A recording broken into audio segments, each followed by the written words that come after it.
It gets better. The terrible twos. The terrible twos are arriving too late. Allow plenty of time to set up your display and fix anything that might go wrong. Those few extra minutes can be used to catch your breath, network with your neighboring exhibitors, and gear up for the day. Shows tend to be especially busy at the beginning. If you are still setting up your booth when the first brides are coming into the show, that is going to send a message that you do not plan ahead. Next terrible two, leaving too early. You're not going to close your doors early on the busiest day of the year. Why would you even think of packing up your booth before the show has ended? The last hour, when things slow down, is when a lot of people slack off. Start packing up stuff, they're 1 foot out the door. It is not the bride's fault if she arrives later in the day. She deserves the same attention as everybody else. She can still be a good prospect. And I contend that she can be an even better prospect because she is the bride on a mission. She could not come and enjoy the whole experience of the show. She can only come for an hour. Luckily, she made it there because she's looking for 2 things and she's determined to find them. And if you are still attentive while other people are slacking off, you will be the one that is getting that business.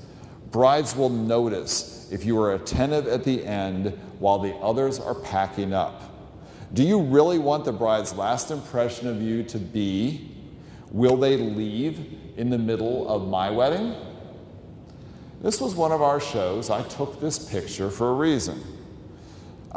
This was one of my national bridal shop clients, who I won't name, but they decided that 20 minutes before the show was over, they'd made their goals and they were going to pack up and leave. I know you find it really hard to believe, but I could be an ass on occasion. And I took this picture and texted it to my contact at their corporate. And about 5 minutes later, they were actually setting their booth back up again to wait out the last 15 minutes of the show. So don't do that. All right, so terrible twos, leaving too early, arriving too late. Next one, too little in your booth. And I love this one because the company name is Generous Serving.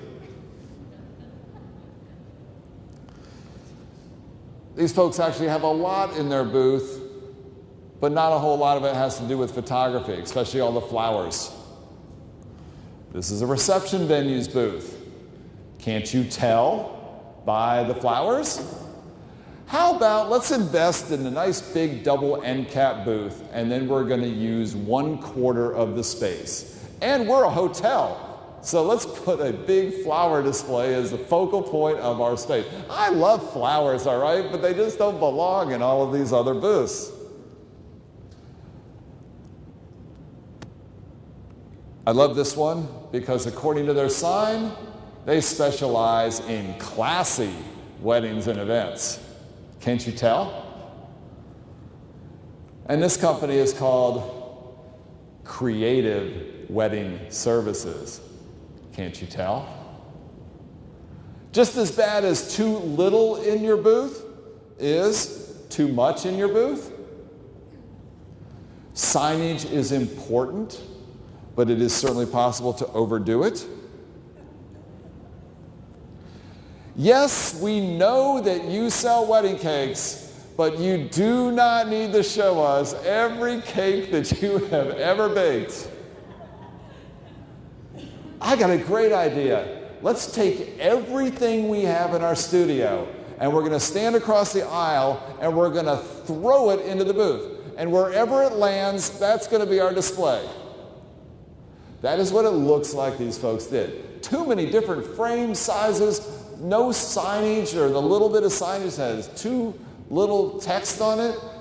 Don't clutter your booth up with stuff.